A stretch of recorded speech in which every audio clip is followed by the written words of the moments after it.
Olá pessoal, aqui é o Wagner Borges falando. Este é o programa Viagem Espiritual, aqui pelos 95.7 FM da Rádio Vibe Mundial de São Paulo, nosso cantinho espiritualista de todas as quintas-feiras, das 19h30 até as 20h30. Hoje, depois de um tempão, está no lugar do Tomás aqui meu amigo Euri, que eu não vi há um tempo. Euri, palmeirense aí, fanático, não perde um jogo do Palmeiras, tem um pôster do Abel Ferreira no quarto dele, e ele tá com a pulseirinha tirada com uma frase, ele tá rindo ali. O Euri não perde um jogo. Se o Palmeiras empatar, ele fica meio triste. A gente chega agora, ele tá muito contente nos últimos tempos, né, Euri? Então tá meu parceiro aí, a gente de volta se encontrando. Bom, no último programa, no segundo bloco, eu falei sobre NADES, né, os 3 NADES principais, Ida, Pingala e Sushumna, porque estavam inseridos numa série de perguntas que os meus próprios alunos me fazem. Então eu juntei um bloco dessas perguntas, e é claro, ali numa aula, uma palestra, alguém pergunta algo, às vezes eu anoto a pergunta, respondo para a pessoa na hora, mas algumas perguntas são pertinentes ao conhecimento geral dos estudos espirituais. Então, às vezes eu trago para cá e esclareço aqui também para todo mundo, porque as dúvidas daquela pessoa podem ser as mesmas dúvidas de vários de vocês. Então, de vez em quando, eu faço aqui um programa de perguntas e respostas, naturalmente sobre temas um pouco mais complexos, menos falados, como a questão dos NADES, os condutos energéticos, que eu expliquei no programa da semana passada. Então hoje eu vou responder esse rol de perguntas que não são enviadas por vocês ouvintes, não. São perguntas feitas pelos meus alunos que eu vou juntando. E normalmente eu não abro o telefone aqui para perguntas ao vivo, como eu fazia durante anos, logo que eu comecei aqui no programa, na rádio em 1999, porque as perguntas dispersam muito e muitas pessoas fazem pergunta num cunho pessoal, é uma pessoa querendo que interprete um sonho, a outra querendo falar de sei lá, algum outro tema que interessa mais para ela, mas eu sempre priorizo os temas que têm um interesse geral, que as respostas possam ser úteis para outras pessoas também no esclarecimento coletivo. Então, de vez em quando, eu mesmo seleciono perguntas que me fazem e trago para cá. Então, hoje eu vou responder já sobre saídas do corpo, temas anímicos e mediúnicos, no caso, sensações, espíritos da natureza e outras questões que me foram sendo perguntadas, tá bom? Antes, eu quero contar para vocês uma coisa bem legal. Há muitos anos, lá na década de 90, tinha um casal que vinha de Atibaia fazer os cursos comigo aqui no IPPB, ali no Ipiranga, e de vez em quando eles traziam para mim algum quadro, alguma mensagem, uma pintura mediúnica do grupo que eles iam. Então eles vinham fazer um curso comigo de sábado à tarde e eles tinham de manhã uma sessão de psicopictografia no centro espírita que eles frequentavam. Lá, um dos médiuns acoplado com um dos mentores, que é pintor, assim como tínhamos aqui o nosso amigo Gasparetto, com as pinturas mediúnicas dele, que impressionavam todo mundo, e no início do trabalho do Luiz foi um fenômeno assim, que muita gente ficava impactada com o trabalho dele, antes dele derivar mais para os trabalhos mais psicológicos, de autoajuda e outras coisas que ele fazia.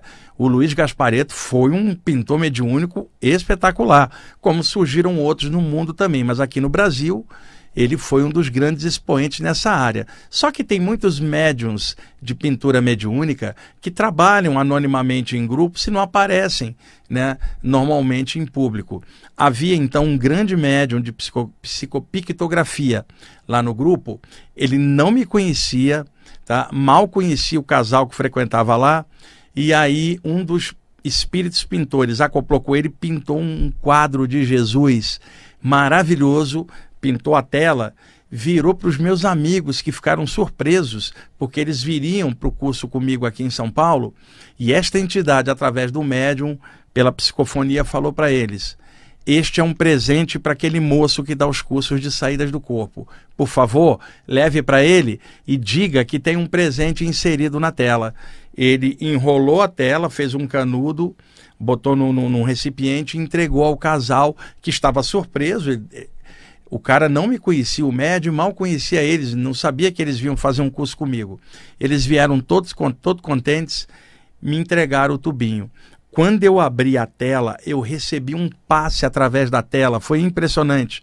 Ele tinha interpenetrado a tela com uma energia que mesclava tonalidades de violeta, de lilás, de magenta, de roxo, e o rosto de Jesus assim de lado, e um Jesus mais como era no Oriente Médio, não é aquele Jesus já maquiado, branqueado, com olhos azuis, que os europeus foram lentamente mudando a figura dele para aspectos mais ocidentalizados. Jesus morava no Oriente Médio, gente, tá? Cabelo à moda nazareno, pele um pouco mais bronzeada do que é de um europeu branco, naturalmente, e o quadro me deu esse passe que era energia. Eu botei o quadro na sala lá de casa e muitas vezes fazendo lives no Instagram, como sinal do celular ou do computador ali fica melhor em determinado ponto da sala, eu coloco ali que é justamente em frente ao quadro.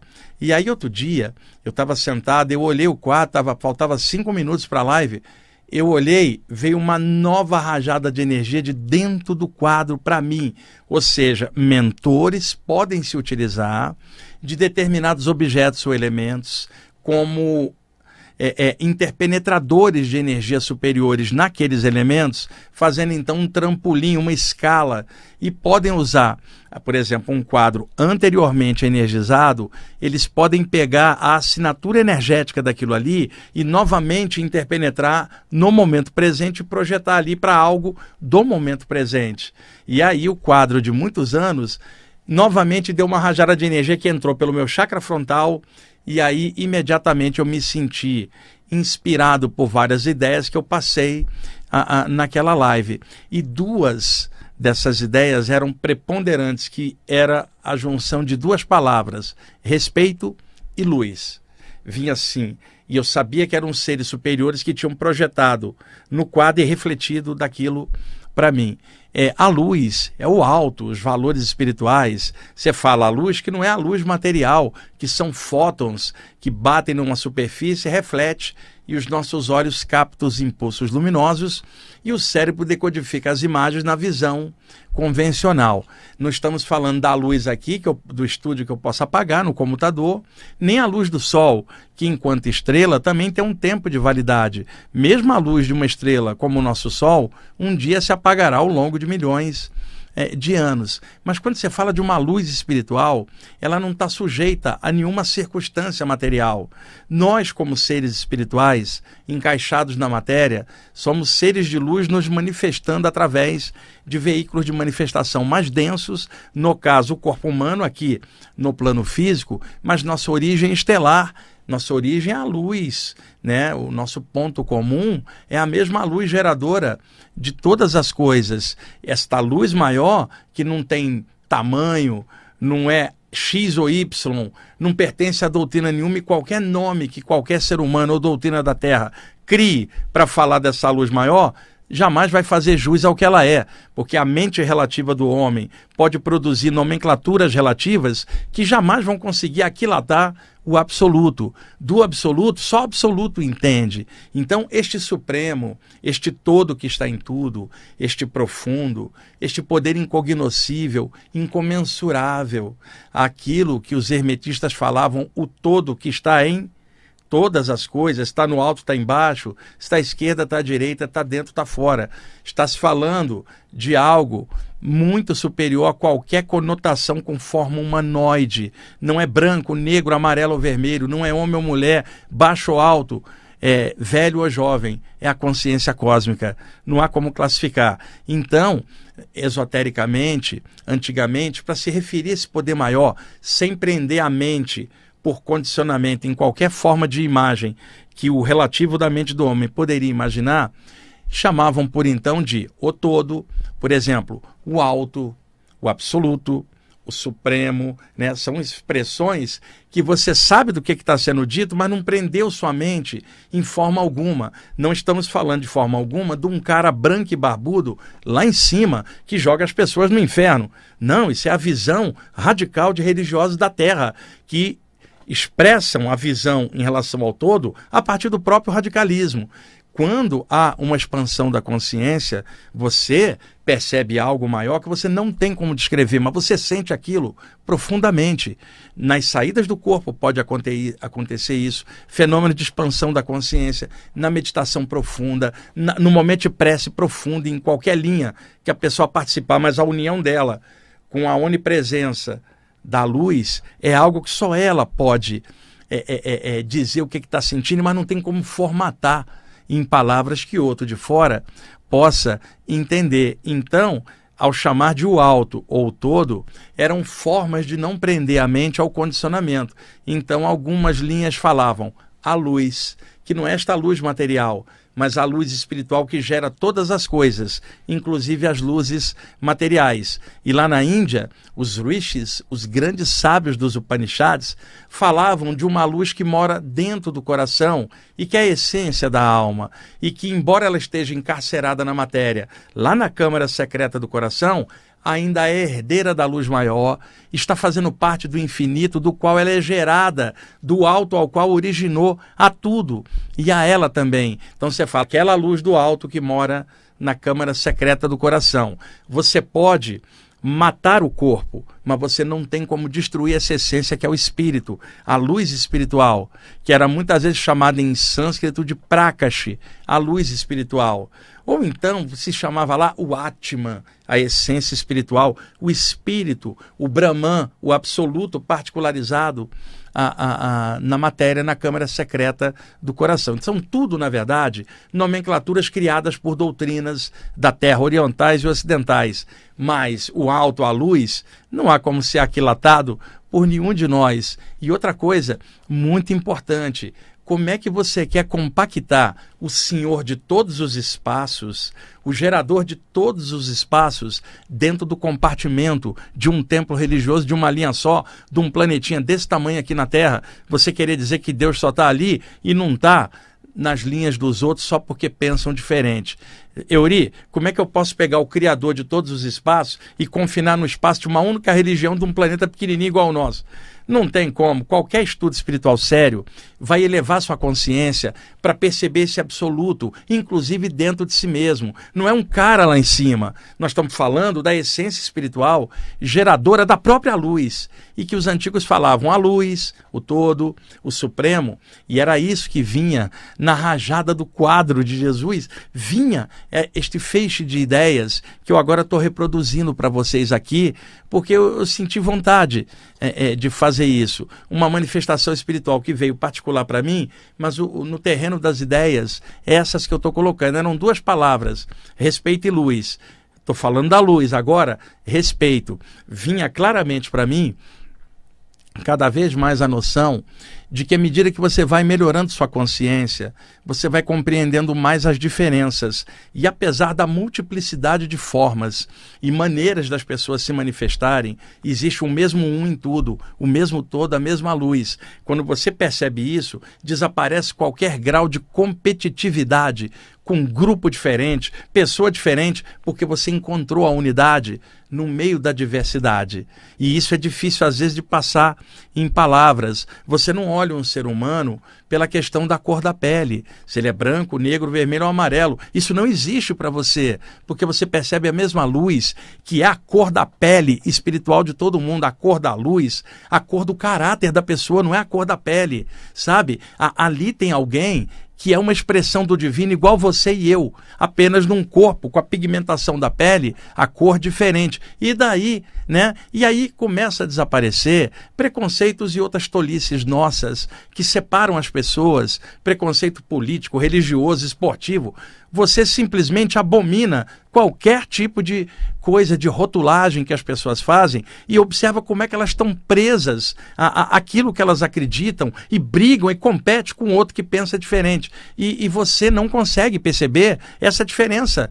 Você está observando algo além. Então vem o respeito a todas as formas de expressão que também são o todo, porque o todo está em tudo. No meu caso, como eu trabalho com público por várias vias, seja aqui na rádio, seja nos podcasts onde eu vou, nas diversas lives, as palestras, congressos, os livros que eu escrevo, os textos que eu faço há muitos anos. Para vocês terem uma ideia, lá no portal do Somos Todos Um, que é um dos maiores do país, eu estou lá há 22 anos projetando os meus textos semanalmente. Chegou ao ponto desses textos irem para mais de 1 milhão de pessoas lá no banco do próprio Somos Todos Um. Pra você ter uma ideia, então, como eu trabalho com um público grande e estou sempre tentando clarear espiritualmente as coisas, sem doutrinar ninguém, sem ser mestre de ninguém, mas tentando compartilhar conceitos espirituais da luz, vamos chamar assim, é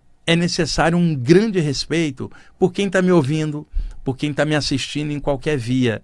O respeito, por isso, ao trazer a possibilidade aqui, ao ter a possibilidade de ter um microfone na minha frente, a irradiação disto pelas antenas da rádio, pela rádio, pelo YouTube, sabe? E por outras vias que reproduzem o programa. O programa às vezes é copiado e reproduzido em outras plataformas. Eu fico muito contente com isso, de estar podendo expandir. E eu estou aqui na rádio desde 1999, são 24 anos. Então, o respeito a quem está ouvindo, a quem está assistindo, e a responsabilidade de ter a chance de estar aqui e passar conteúdo sadio, pessoal, porque a responsabilidade é enorme. Você já imaginou alguém com acesso às pessoas e jogando ideia negativa, ou baixando a autoestima das pessoas, ou estimulando nelas ódio, a repercussão kármica que isso dá?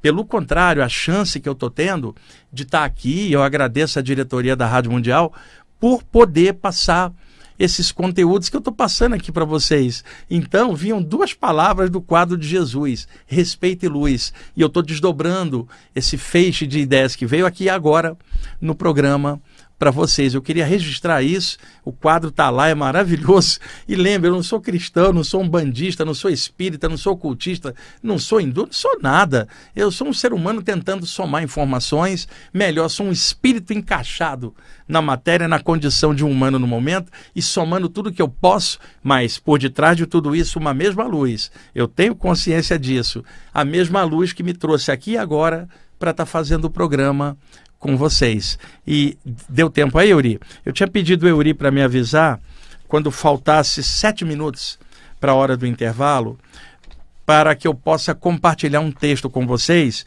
e na volta do segundo bloco eu começo a responder as perguntas. Eu acabei falando do quadro de Jesus, eu quis contar a história, sabe? Às vezes tem gente, religioso chato.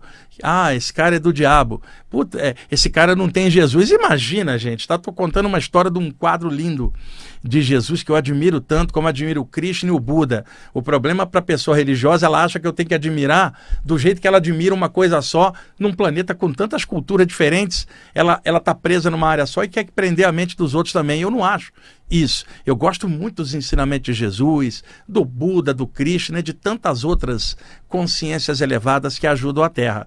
E eu fiz um texto que fala de Pachamama. Pachamama é a mãe divina andina, cultuada pelos povos indígenas dos Andes, notadamente na área do Peru, mas podendo pegar a área fronteiriça ali de outros países em torno, né, na parte andina. E lá dos Andes a gente vai descendo, né, vai chegar na Amazônia brasileira, peruana, cá embaixo já colombiana, né? Mas lá em cima começa tudo, né? O Euri, aquelas montanhas elevadinhas, vai descendo até chegar aqui na Amazônia e indo até a costa, milhares de quilômetros. É uma coisa linda. E aí, Pachamama é cultuada pelos xamãs e os povos indígenas. E outro dia, a partir de um mentor espiritual que opera com espíritos da natureza e devas, me inspirou a escrever um texto que fala de saídas do corpo com Pachamama. Eu quero dividir com vocês. Pode soltar o som para mim? Aliás, eu vou usar a música, que é a vinheta do nosso programa, que é de um professor de yoga e tecladista italiano chamado Mahanta Das. E essa música linda, eu vou botar ela de pano de fundo. Vamos lá. O texto veio para mim, por isso está assim, irmão, mas podia ser irmã também, tanto faz. Irmão, escuta o chamado dos espíritos da natureza. Eles te convocam para a viagem espiritual.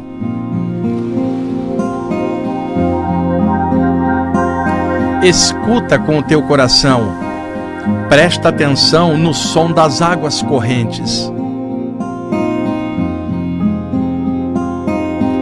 Aquieta o teu mental. Permita que os espíritos da natureza te levem ao alto.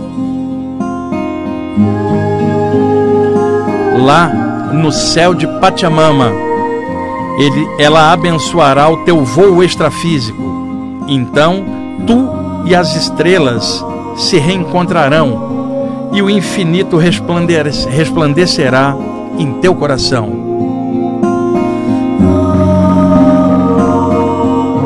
Que tu sejas como um boto espiritual nadando pelos rios do céu. Sim, que tua viagem sutil te faça feliz. Os espíritos da natureza te chamam, pois assim Pachamama os ordenou. Então, escuta este chamado com o teu coração e voa para além da linha do horizonte.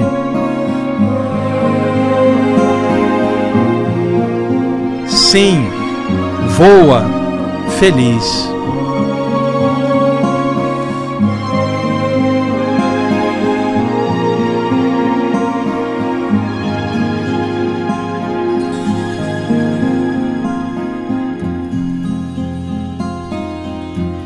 Então, pessoal, com essa bela mensagem que eu nem passei a limpo ainda, está no rascunho. Vamos aí, falta 2 minutos ainda, então dá tempo da gente seguir a música e eu complementar com algo, né? Vamos lá. Um dia, o sábio Shankara, na velha Índia, fez uma ode, uma homenagem às almas livres que invisivelmente ajudam a humanidade. E ele então dizia o seguinte: há almas livres, tranquilas e magnânimas, que como a primavera fazem bem a todos, ajudam aos homens na longa travessia das existências seriadas e fazem isso apenas por sua própria bondade, sem jamais aparecer, de forma sutil, levando os homens na direção do porto da consciência cósmica. Estão estas almas livres que sempre ensinam que há uma luz que brilha mais do que bilhões de sóis juntos e que é a essência da alma. Esta é a luz que mora no coração. Ok, pessoal, estamos de volta com a segunda parte do programa Viagem Espiritual. Eu sou Wagner Borges e agora eu vou responder aquele rol de perguntas que falam de temas gerais na parte espiritual. Antes, deixa eu mostrar a capa do CD para quem está assistindo pelo YouTube. O nome do artista é Mahanta Das, tá? Maha é o nome yogi dele, Maha é grande, Anta é fio, quer dizer, Mahanta Das, grande fio de ligação com o eterno, com o espiritual. Mahanta Das, o CD se chama Meditation, Contemplation and Samadhi.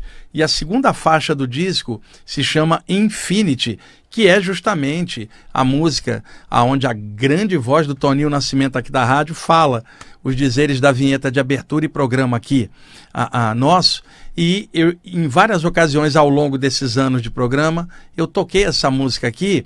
Quando o programa entrar lá no meu canal, Wagner Borges no YouTube, eu coloco o link na descrição do programa, o link no YouTube, só clicar lá e já cai direto. Mas é fácil, é só clicar no YouTube, Mahanta Das, a música Infinity, com Y no final, que aí vocês poderão ouvir essa música lá, um disco muito bonito.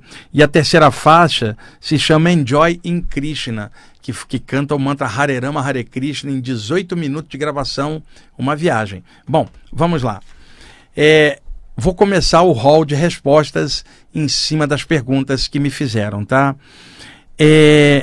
Uma pessoa me perguntou se é possível, na hora que ela for fazer uma prática com uma árvore, se é possível perceber seres da natureza interpenetrados no campo energético da árvore ou no duplo etérico da árvore. Sim, porque isso já aconteceu algumas vezes comigo, com seres de formas diferentes.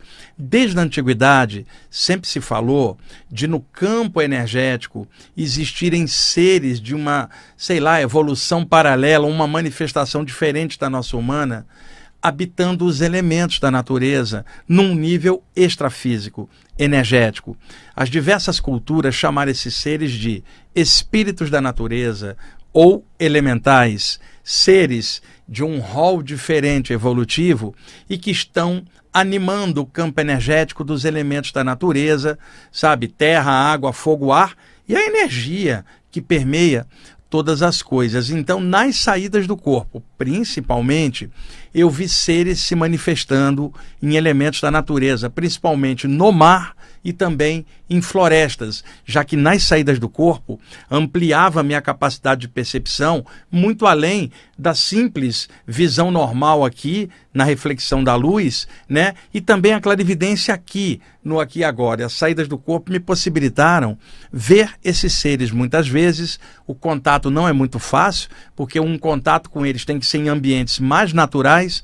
Morando em cidade grande fica mais difícil. E entenda, eu morei até os 28 anos de idade no Rio de Janeiro e dos 29 até agora, 61, estou morando aqui em São Paulo. Sempre morei nas duas maiores cidades do Brasil na área urbana, então contato com a natureza nas férias, num feriado, num sítio, mas nas saídas do corpo, pouco importa se você está na cidade ou na floresta, é sintonia, e eu pude observar algumas coisas. Com o passar do tempo, já tendo uma base disso, por eu estar vendo estas, vamos chamar assim, criaturas energéticas da natureza e estudando também aqui a literatura geral espiritualista sobre esse tema, eu comecei a sensibilizar o meu chakra frontal aqui na vigília para perceber isso em ambiente da natureza quando ali eu estivesse. Então, eu estava em Caxias do Sul, na Serra Gaúcha, que é muito linda. Eu vou a Caxias do Sul desde o finalzinho da década de 80,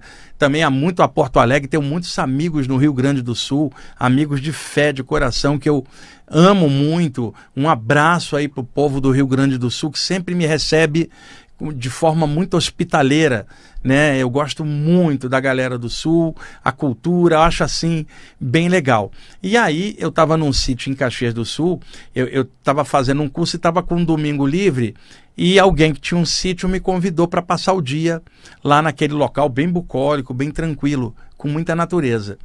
Na parte da tarde, eu andando sozinho lá pelo sítio, curtindo aquela natureza, que não é comum aqui na cidade grande, eu entro em êxtase de estar perto do mar, da natureza, né? Por morar numa grande cidade, eu acabo valorizando muito quando eu estou perto da natureza, e aí eu procuro me sensibilizar espiritualmente para me fundir energeticamente no campo da natureza, e aí acabo percebendo algumas formas de vida extrafísica diferentes da nossa na condição humana. Eu escolhi uma árvore bem grande, cheguei perto dela e uma coisa, muitos sensitivos de áreas diferentes fazem conexão energética com as árvores. Por exemplo, xamãs dos diversos povos indígenas, iogues também gostam de fazer prática perto ou junto de uma árvore, médiuns também se recarregam embaixo de árvores ou na natureza. Algumas pessoas chegam a abraçar as árvores e ficar ali. Outro chega, abre a própria aura, o próprio campo e faz um acoplamento energético com a aura da árvore, e daí ocorre uma fusão e aí ocorre uma modificação do campo energético, que um hindu, chamando a energia de prana, diria o campo prânico da árvore, interpenetrado no campo prânico da pessoa, faz com que renove as energias da pessoa e ela sai de lá energizada, leve, sem o peso que ela tinha antes. Isso aí é conhecido desde a antiguidade. Eu então coloquei minhas duas mãos ao lado do tronco, encostada, e encostei minha testa no tronco. É claro que eu poderia não ter encostado, ter sensibilizado por acoplamento áurico, mas me veio a intuição, encostei a testa na árvore. Para minha surpresa, deu um clarão branco no meu chakra frontal, e dentro da árvore, Ori, tinha, na mesma altura em que eu estava com a testa encostada, 2 olhos vermelhos, cara, como se tivesse um animal extrafísico com 2 olhos vermelhos, grunhindo lá dentro, mas é claro que ele não emanava som, era na minha mente, eu percebia. era um espírito da natureza, guardião da árvore, Euri, dentro, e ele foi ali para sondar o que eu estava fazendo com a árvore, quer dizer, para defender a árvore. E aí mentalmente eu passei a seguinte ideia para ele. É claro que ele não iria telepaticamente me responder, não é um corpo mental igual ao nosso, é diferente. E eu então mentalmente falei assim, olha, eu não vou causar dano nenhum à árvore, eu gosto de natureza, eu só queria fazer uma fusão com ela, sentir a grandeza dessa árvore que eu gostei tanto, eu não ofereço perigo. E aí ele ficou, aqueles 2 olhos só que eu via, ficou me analisando. De repente ele, subiu lá para o topo da árvore, que era enorme, e eu continuei ali com a testa encostada, e lá de cima ele estava me vigiando, o Euri, mas já percebeu que eu não oferecia perigo. Então é possível encontrar seres da natureza interpenetrados nos diversos elementos. Agora, muita gente que tenta fazer isso de forma leviana acaba tomando uma tunda energética de um ser desse, que vai ver que a opção da pessoa não era criativa, não era amorosa, e se uma brincadeirinha mística que a pessoa falou, eu ouvi dizer que se encostar aqui eu vou ver algo, ou vou sentir. Até pode, mas como é que ela vai lidar com aquilo, se alguma coisa dali se manifestar? E isto claramente sempre foi alertado pelos xamãs dos vários povos indígenas, tanto aqui das 3 Américas, quanto lá da Oceania, os aborígenes, tá? Sempre falaram isso, cada cultura do seu jeito, de que existem guardiões espirituais, extrafísicos dos elementos da natureza, e fica esse alerta aqui para destruidores da floresta, da natureza em geral, que karmicamente estão gerando para eles próprios causas horrorosas que vão gerar efeitos, não só agora, mas em vidas futuras, pela destruição que estão causando. E não é que não possa usar o meio ambiente tem que ser aproveitado pelo ser humano, que também faz parte da natureza, mas de forma sustentável, de forma equilibrada com a natureza, e não destrutiva, predadora, como é feita no mundo inteiro, por todos os países. E a gente tem que ficar atento a isso, porque é um tesouro que a gente tem enquanto a gente está encarnado. As energias da natureza, elas nos ajudam a atravessar uma encarnação aqui. Sem isso, a gente estaria muito abafado na cidade grande. Poxa, sabe, perder esse prana da natureza por especulação material de terreno, de madeira ou de qualquer coisa, os governos precisam tomar consciência disso antes que seja tarde demais e que prejudique demais aqui a natureza nossa planetária. E esses seres, eles vão em cima desse pessoal invisivelmente, enquanto eles estão dormindo, vão atacá-los fora do corpo, porque eles estão fazendo destruição na natureza. Eu estou fazendo esse alerta aqui para vocês, né? Esses seres estão de olho, e existem seres mais avançados, que são os devas, falados desde a antiguidade na Índia, e também no ocultismo em geral, esses seres maiores, que hierarquicamente estão acima dos diversos planos dos espíritos da natureza. Tudo é observado em outro plano, tudo o que se pensa, o que se sente, o que se faz, e é muito fácil alguém falar assim, eu não acredito nisso. Tá, vamos esperar o tempo passar, a consequência surgir, e muita gente que hoje está destruindo vai ralar pra caramba lá na frente. Por causa disso eu não estou fazendo ameaça nem nada, nem preciso, causa gera efeito, mas é bom a gente atentar para isso. Outra coisa, deixa eu ampliar um pouquinho isso. Muita gente comete um erro de chegar perto de uma árvore para fazer uma conexão energética, para drenar da árvore, Euri. A pessoa vai puxar energia. O Euri fala assim, eu ouvi dizer que se eu encostar numa árvore, não aqui na cidade, mas num lugar de natureza, que eu posso captar a energia dela e descarregar toda a minha carga pesada nela. Ou seja, o Euri está indo chegar perto da árvore para vampirizar a energia boa dela. Ele não vai deixar nada de bom, quer deixar a carga dele. Então eu aprendi isso com um dos mentores numa saída do corpo. Por exemplo, você encontra uma pessoa querida, você vai lá e abraça numa fusão de sentimentos. Você abraça. Você não olha uma pessoa querida e fala assim, eu vou dar um abraço, vou sugar a energia dela, vou absorver e deixar a carga pesada. Por quê? Você ama a pessoa e quer fazer uma fusão, e a fusão do sentimento dos dois.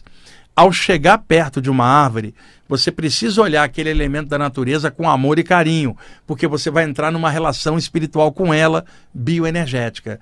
Quando você acoplar com ela, não há a intenção de puxar dela, há a intenção de abraçá-la, comungar com ela, tornar-se um, se interpenetrar em conjunto com ela, e aí neste acoplamento áurico, nessa troca de energia, ela puxa a carga pesada, dá uma boa rajada de prana na pessoa, limpando, e essa carga pesada ela joga pelas raízes para baixo e aquilo é transformado no seio da terra.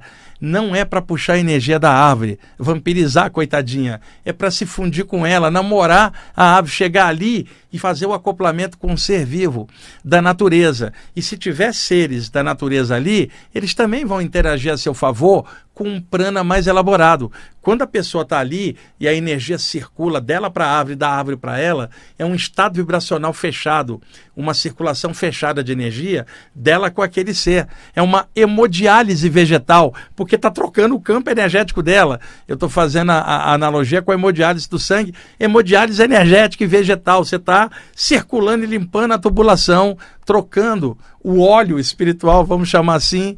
Então fica esse alerta para vocês, não é para vampirizar a árvore, é para namorar, se fundir com ela, e nisto você se sente bem e ela também se sente bem de ter alguém que a ama, não alguém que vai lá só para sugar e deixar sujeira espiritual. Vamos lá. Euri, por favor, quantos minutos? Estamos com 12 ou falta 12? Estamos com 12, então falta 13. Estamos com 13 e falta 12. Isso, tá? Eu estou me regulando aqui com o Euri, gente, porque o Euri, diferente daquele tal de Tomás, ele adianta o relógio, gente. Ele quer sair mais rápido, quer fazer um lanche. O Euri não, o Euri fica ali prestando atenção, ele adora o tema do programa também, e ele não faz isso, ele quer que demore mais, né? Vamos lá. Uma pessoa, tá, aluna minha, me comentou o seguinte: nas saídas do corpo dela, por exemplo, ela deita, dorme e apaga, como acontece com muita gente. Quando passa, sei lá, meia hora, uma hora, ela vai despertando do sono e aí, sem que ela saiba como, ela já se vê flutuando com o corpo espiritual para fora do corpo de forma espontânea. Ou seja, ela deitou e apagou. Quando ela desperta, em vez dela acordar, abrir os olhos e se ver na cama, ela desperta já alguns centímetros para fora com o corpo astral, flutuando um pouquinho para fora. E aí, quando chega mais ou menos a 1 metro, segundo ela, 1,5 metros, ela sofre um repuxe na base da nuca do corpo espiritual e cai dentro do corpo, como se houvesse um elástico que retraísse e puxasse. Ela também me contou que muitas vezes, quando está fora do corpo, em locais bem distantes, que ela toma esse repuxe aqui na nuca e em frações de segundo ela cai do corpo, independentemente do lugar onde ela estava, em mais rápido que o pensamento real. Você está fora do corpo, pensa assim, eu vou ser puxado para o corpo. Antes que você termine o pensamento, você já está caindo dentro. É mais rápido que o pensamento. Isto é chamado de tração do cordão de prata. Quem primeiro descreveu esta sensação em detalhes foi Sylvan Joseph Muldon, em 1929, quando, junto com Hilliard Carrington, publicou nos Estados Unidos da América do Norte o livro Projeção do Corpo Astral, traduzido na década de 60 do século XX em diante, aqui pela editora Pensamento no Brasil, e que hoje está esgotado, se acha em sebo. Ali, Sylvan Joseph Muldon cunhou o nome catalepsia projetiva, que eu já comentei sobre isso para vocês, as paralisias, mas ele também cunhou um nome que outros autores depois copiariam, tração do cordão astral, que era a expressão que ele usava na época. Ele tinha muito esses repuxes e se sentia caindo, como se uma força invisível puxasse ele pela nuca e ele caísse dentro do corpo. Por sua vez, eu, na década de 70, começando a ter as primeiras experiências fora do corpo, bem jovem, detectei na hora da saída e também quando estava longe o mesmo repuxe, a sensação como se houvesse um elástico que tracionasse mais rápido que o pensamento, e eu caía dentro do corpo com um puxão pela parte de trás. E aí, quando eu adquiri o livro Projeção do Corpo Astral, do Muldon e Carrington, eu tinha 16 para 17 anos, em 1978. E aí eu achei ali a descrição do que estava acontecendo há mais de um ano comigo, com as saídas do corpo e esses repuxes. Sabe, você está lendo algo, você sabe que é verdade, porque você já sentiu aquilo que o autor está descrevendo. A mesma coisa quando alguém está falando de algo que para você pode parecer misterioso e aquela pessoa está falando aquilo normal, você já teve que falar, isso aí era normal. E eu sei que o que esse cara está falando é real, porque eu já tive isso.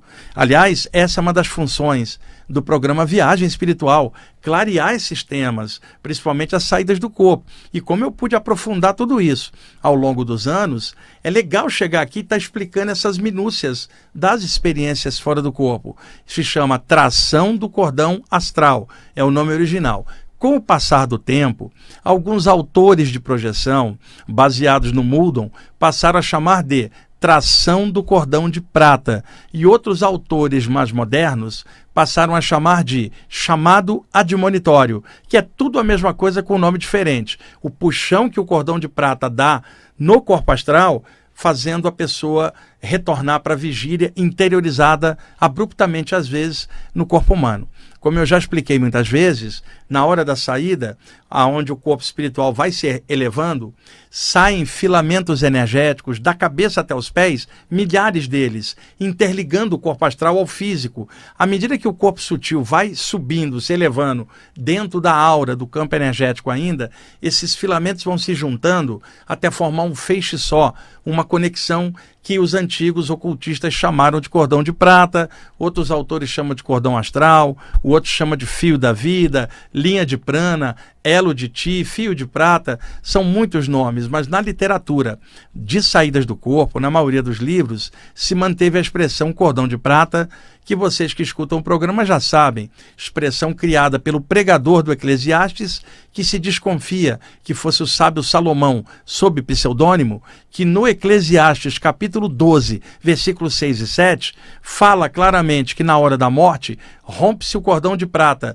e o espírito sobe ao céu, o corpo desce à terra, significando que havia um elo energético que mantinha o espírito ligado ao corpo, que metaforicamente ele chama de cordão de prata. Não é que é de prata, é porque ele brilha e lembra o brilho da prata, e como ele é um feixe de tendões energéticos ou filamentos, formando algo que lembra uma conexão, por metáfora ele chamou de cordão, e ele fez a analogia, claro, com a noção do feto dentro da barriga da mãe, ligado por um conduto, que é o cordão umbilical, por onde o feto absorve nutrientes do organismo da mãe. Ele fez, é claro, uma analogia, né?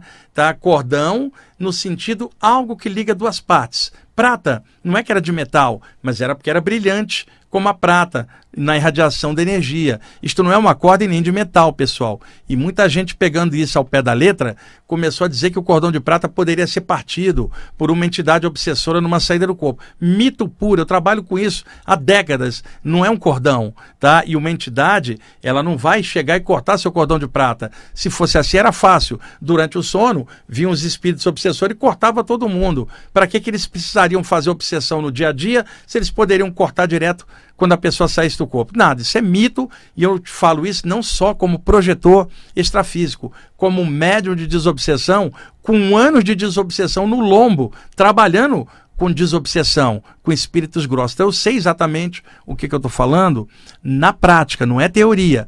E aí, o que acontece? Chegou um cara uma vez e falou assim para mim: Wagner, todas as vezes que eu desperto flutuando fora do corpo, eu sinto algo me pegando pela nuca e me puxando violentamente para dentro do corpo, e eu perco a experiência.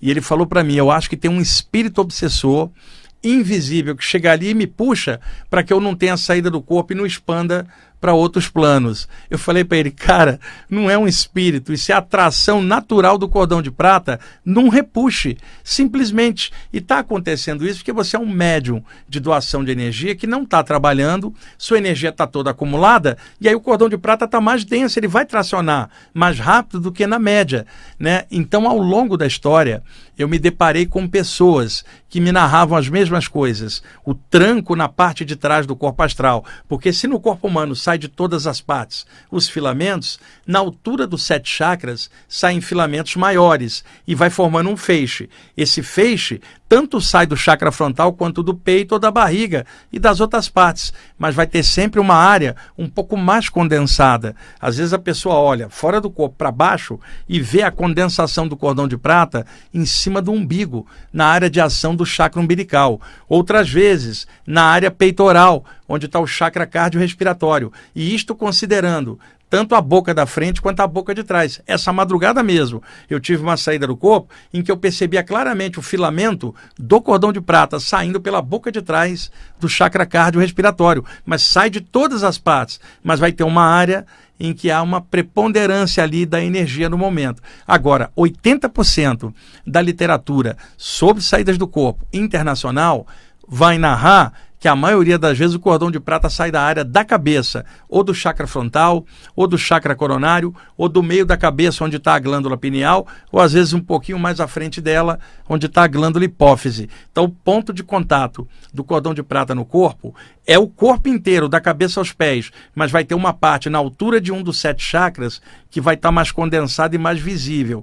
Mas mesmo estando ali, sai de todas as partes. Agora, na parte projetada, o psicossoma, corpo astral, perispírito, corpo espiritual, o nome que vocês quiserem chamar. Lá na parte projetada está agarrada na paranuca ou nuca extrafísica, num ponto só. Por isso a sensação de repuxe na hora da saída, de que tem alguma coisa puxando você de cima para baixo, pela parte de trás, na altura da nuca. E eu sei que vários de vocês que estão me ouvindo e assistindo já passaram por estas sensações nas saídas do corpo, e é muito legal estar aqui clareando, esclarecendo, e é claro que isso que eu estou falando aqui não tem novidade, porque outros autores na área de saídas do corpo também já falaram, Silva Muldon, Valdo Vieira, Robert Monroe, autores clássicos da área de saídas do corpo, descreveram essas sensações também, mas as pessoas leem pouco nessa área, elas não têm visão de conjunto, e aí daí colocar a culpa no mundo espiritual para algo que era anímico, sequer era mediúnico.